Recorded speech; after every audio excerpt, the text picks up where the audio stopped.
ओम शांति। जाने हमारे सुख दुख का असली कारण कौन है।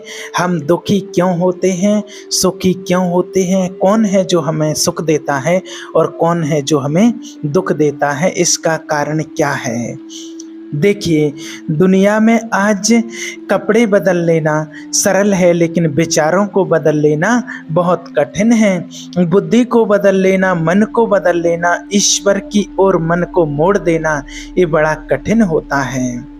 आप लोग देखिए, कढ़ाई को बाहर से ज़्यादा धोते हो या अंदर से, कहाँ से ज़्यादा धोते। जरूरी कहाँ होता है, बाहर धोना या अंदर धोना। कढ़ाई बाहर धुलना जरूरी नहीं होता है, पर अंदर धुलना बहुत ज़रूरी है। इसी प्रकार शरीर में बाहर साबुन लगाना जरूरी नहीं है, लेकिन मन को धुल लेना बहुत ज़रूरी है। तन को धोया मगर मन को धोया नहीं, बाद गंगा नहाने से क्या फ़ायदा। गंगा कितनी बार नहा लिया, कितनी बार तीर्थ कर आए, स्नान कर आए, सब कुछ कर आए, तन को तो धो लिया, लेकिन अंदर के मन का जो मैल है उसको धोया नहीं, मन को धोया नहीं। अंदर का मैल धुलना चाहिए, उसको धोया नहीं, तो गंगा नहाने से क्या फ़ायदा। अच्छा देखिए, अंदर का जो मैल है, मैल किसको कहते हैं, मैल है क्या चीज़, किसको मैल कहते हैं। जो लोग कहते हैं कि मन गंदा है, मन गंदा कैसे होता है, किस चीज़ से मन गंदा होता है, वो कौन सी चीज़ है जिससे हमारा मन गंदा हो जाता है। मन गंदा होता है असत्य बोलने से, मन गंदा होता है बुरे विचारों से, मन में गंदे विचार लाना। पहली सीढ़ी है असत्य। यदि आपका मन आपके कंट्रोल में नहीं है तो ये मन आप जहाँ ले जाएंगे वहीं आपको परेशान करेगा। मन देखिए, बंधन और मोक्ष शरीर का नहीं होता है, बंधन का कारण मन का है और मोक्ष का कारण भी मन का होता है। बंधन किसका होता है, आप खुद विचार कीजिए। मन का बंधन होता है, शरीर का थोड़ी बंधन होता है। मुक्ति किसकी होती है। अब आपको बताते हैं कि देखिए, आपके दुख का कारण क्या है। क्या होता है आपके दुख का कारण। आपके पास पहनने को कपड़ा है, खाने को रोटी है, गुजारा करने को घर है, चलने को गाड़ी है, दो पैसे भी हैं, आपका गुजर बसर अच्छे से चल रहा है, पर मन कहता है नहीं नहीं बड़ी गाड़ी होनी चाहिए, मन कहता है बड़ा बंगला होना चाहिए, मन कहता है कि बड़ी कोठी होनी चाहिए, मन कहता है कि हमारा पूरे शहर में, अपने पूरे गांव में वर्चस्व होना चाहिए, नाम होना चाहिए। कौन कह रहा है, कौन चाह रहा है, मन। आप पूरी जिंदगी मन की गुलामी कर रहे हैं, मन की इच्छाएं पूरी करने में लगे हैं। आप जितने लोग हैं, हम सब आप जितने हैं, 99% लोग जो हैं दुनिया में, आप और हम सभी लोग अपने मन की इच्छाएं पूरी करने में लगे हुए हैं। जिनकी इच्छाएं पूरी हो गई वो खुश, और जिनकी इच्छाएं पूरी नहीं हुई वो दुखी हैं। दुख और सुख बाहर से नहीं आता है, मन ही दुख और सुख का कारण कैसे। आपने अपने पिताजी से, पापा से 100 रुपये मांगे, पापा मुझे दे दो, पापा मुझे मोबाइल दे दो, 20,000 रुपये वाला मोबाइल चाहिए। पापा ने दिलाया तो खुश, पापा ने मना किया तो दुखी हो गए। होता है ना ऐसा। पत्नी ने कहा सुनो जी हमें हार बनवा दो, पति ने बनवा दिया तो पत्नी बहुत खुश, नहीं बनवाया तो दुख। हमें घर चाहिए बड़ा सा, हमारे पास घर नहीं है, घर चाहिए, घर मिल गया, घर बनवा दिया तो सुख, खुश हैं, और नहीं बन पाया तो दुख। दुख कहाँ से आया आप बताइए।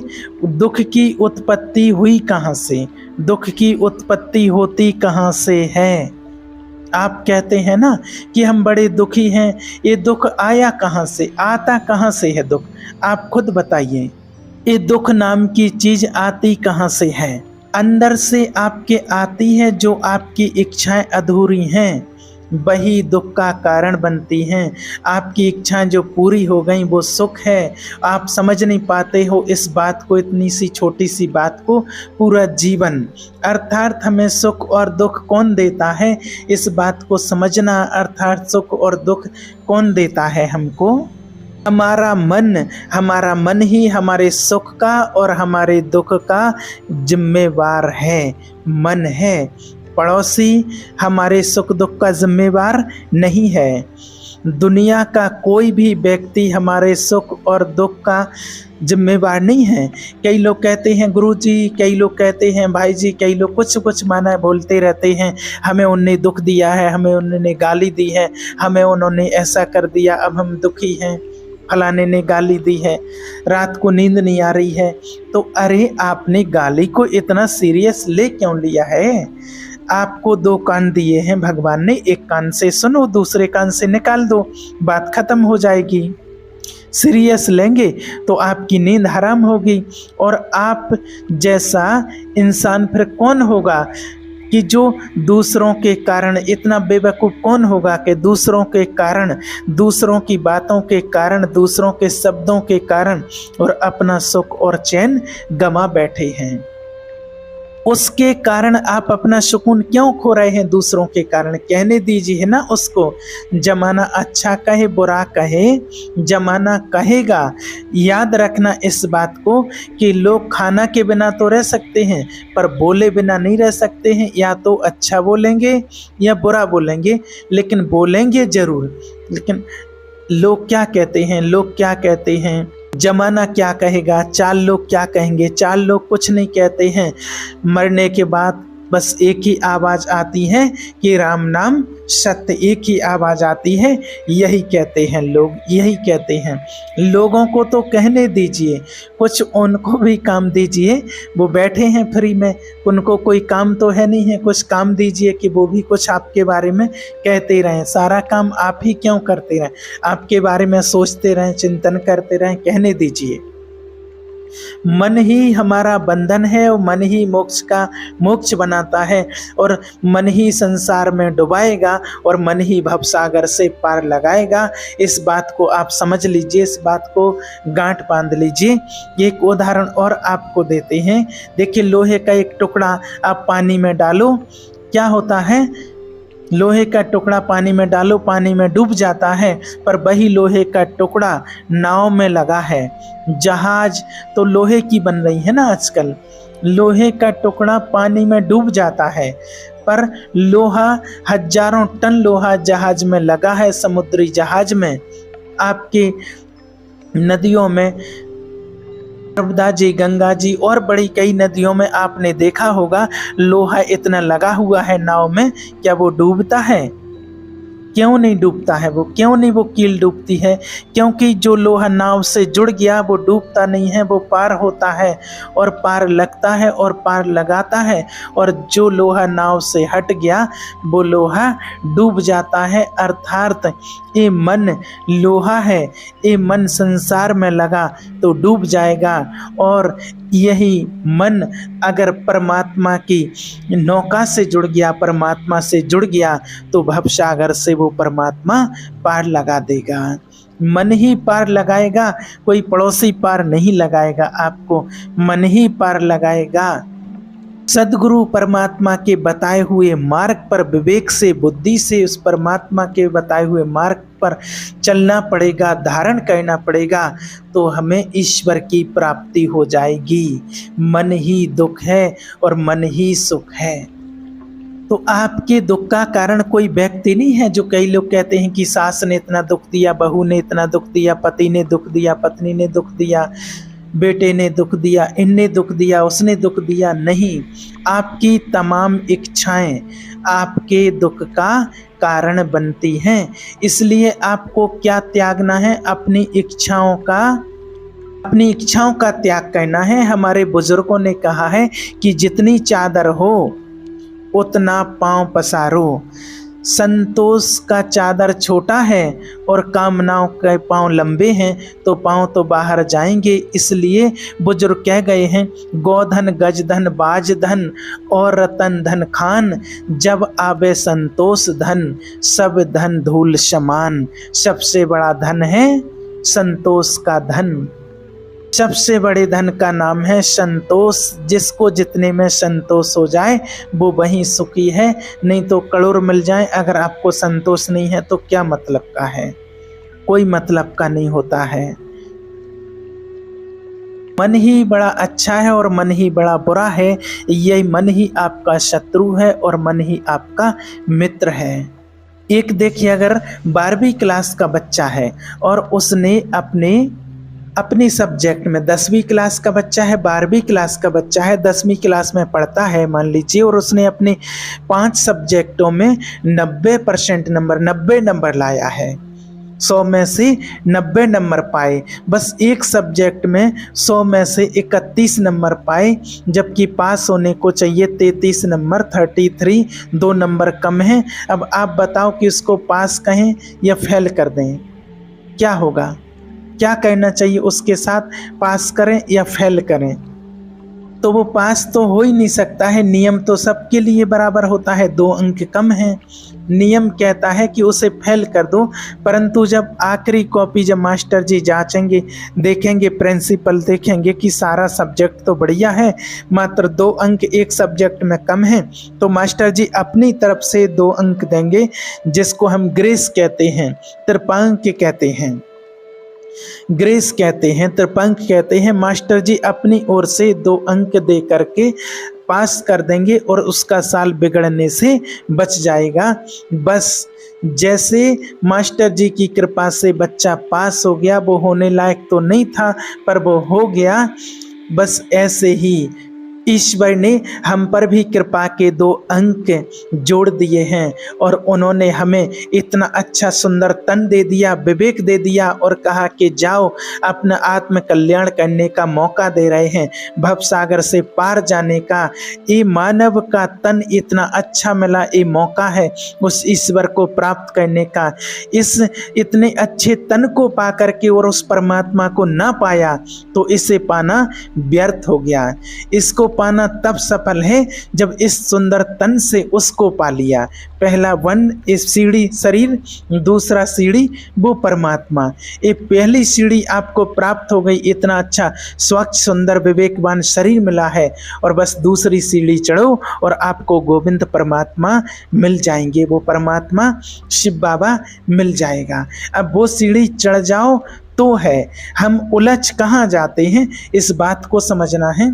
हमारी समस्या है क्या? एक राजा था, देखिए एक राजा था, राजा ने जंगल में मंदिर बनवाया था और वो रोज जाकर के वहाँ तपस्या करते थे। एक दिन भगवान ने प्रसन्न होकर के राजा को दर्शन दिए और राजा से कहा, बोलो मांगो क्या चाहते हो? तो राजा ने कहा कि मुझे बस कुछ नहीं चाहिए, मेरी प्रजा को एक दिन दर्शन दे दो। राजा से भगवान ने कहा, नहीं राजन, ये नहीं हो सकता, मैं सिर्फ आपके भाग्य में हूँ, सब मुझे प्राप्त नहीं कर सकते। राजा की जिद, राजा जिद करने लगा तो भगवान ने कहा, ठीक है, कल सुबह 12 बजे ले आना और मैं उनको दर्शन दे दूंगा। राजा ने ढिंढोरा पिटवा दिया, दोहाई देवा दी पूरे नगर में कि कल भगवान के दर्शन करने चलना है। सब अड़ी बच्चा से बूढ़े बुजुर्ग सब चलने के लिए तैयार हो गए। जैसे वहाँ पहाड़ी की ओर आगे बढ़ने लगे तो उनको मिला, देखा कि एक पैसों का बहुत बड़ा ढेर लगा है। कुछ लोग उस पैसों के ढेर पर चढ़ गए और पैसे भरने लगे अपनी जेब में, अपने थैले में, जिसके पास जो था भरने लगे। और कुछ लोग उस पैसे के ढेर पर ही रह गए। कुछ लोग आगे बढ़ने लगे कि राजा आगे जा रहे हैं, दर्शन करने हैं। आगे चले तो सोने चांदी की खान मिली है। कुछ लोग उस सोने चांदी की खान पर रह गए और वो ढेर पर, उसके सोने चांदी के ढेर पर चढ़े और सोना चांदी भरने लगे हैं कि अब हमें नहीं जाना है, अब आगे और नहीं जाना है। और कुछ लोग थे जो समझदार थे, उन्होंने कहा कि नहीं, हमें आगे चलना है, चलो भगवान के पास जाना है। कुछ लोग और आगे बढ़े तो आगे हीरे मोती चमक रहे हैं, बेमिसाल कीमती हीरे मोती। और कुछ 10-20% लोग बचे थे जो हीरे मोती के ढेर पर चढ़ गए और कहने लगे कि महाराज राजा से कि हमने पैसे छोड़े, सोना चांदी छोड़ा, लेकिन हीरे नहीं छोड़ सकते हैं और ये ले करके वापस जाएंगे। राजा ने कहा, वापस आना इसी रास्ते से, फिर ले लेना। बोले नहीं राजन, कह देना हम अगली बार देखेंगे, अभी तो हमें सब कुछ मिल गया है और कुछ नहीं चाहिए। राजा अकेले बचे और भगवान को पाने के लिए चले थे, लेकिन कोई सोना में उलझ गया, कोई चांदी में उलझ गया, कोई हीरे मोती में उलझ गया, कोई पैसों में उलझ गया। तो वो उलझे हुए लोग कोई और नहीं हैं, हम सभी उस परमात्मा के घर से निकले थे उसी को पाने के लिए, पर हम ही सब लोग सोना चांदी हीरा मोती इन्हीं में उलझ गए। ये कहानी हम सभी की है। जरा अपने दिल पर हाथ रख के बताइए, क्या आप पैसों में नहीं उलझे हैं?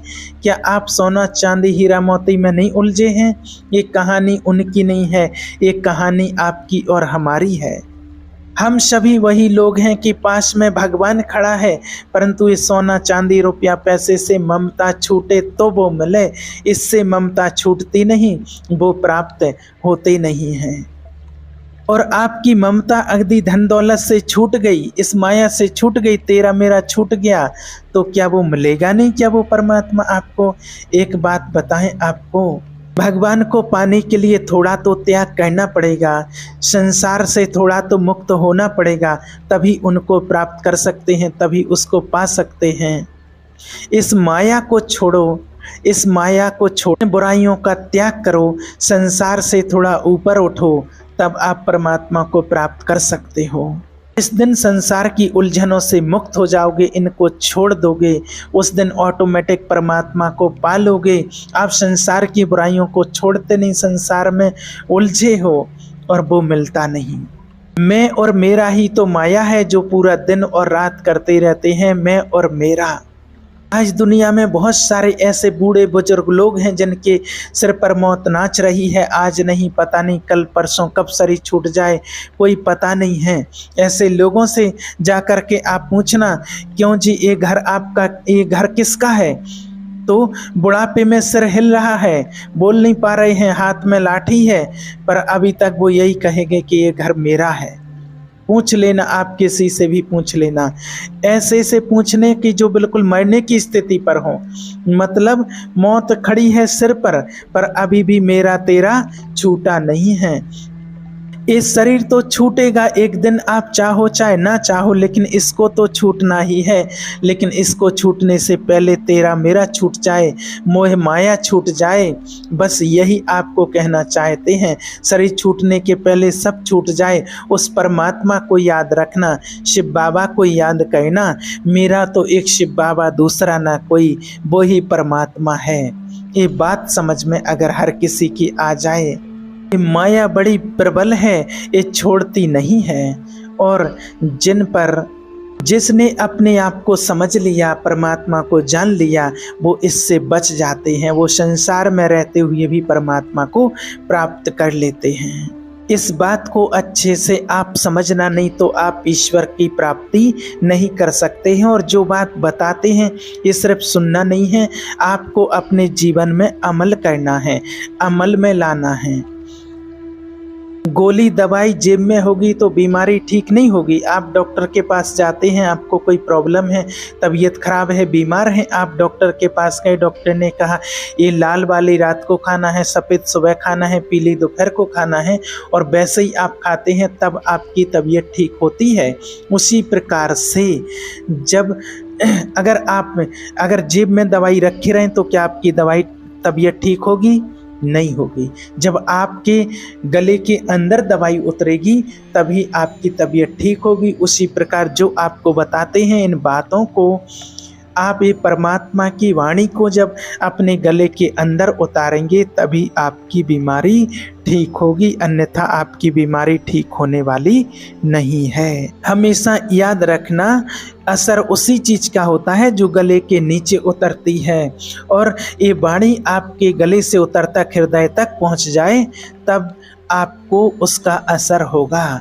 आपने सुनी बहुत सारी बातें, सब जानते हैं, समझते हैं। अच्छा, आप में से कितने लोगों को पता है कि झूठ बोलना पाप है? कितने लोगों को पता है बताइए? झूठ बोलना पाप है, ये सबको पता होता है लगभग, लेकिन इसमें अमल किस किस ने किया है? आपको पता सब कुछ है, ऐसा नहीं कि आप अज्ञानी हैं, कुछ जानते नहीं हैं, ऐसा नहीं है। आपको जानकारी सब है। आपको सच बोलना चाहिए, आपको झूठ नहीं बोलना चाहिए, पर जानकर भी आप उस सच के मार्ग को अपना नहीं पाते हैं, ये बड़े दुर्भाग्य की बात है। इसलिए जीवन में न सुख है, न शांति है, न ईश्वर की प्राप्ति है। बस दौड़ में भाग रहे हैं और चल रहे हैं और लगता है कि जिंदगी चल रही है। बस दुनिया में आज इंसान 3 काम करते हैं सिर्फ। दुनिया में लोग 3 काम करते हैं।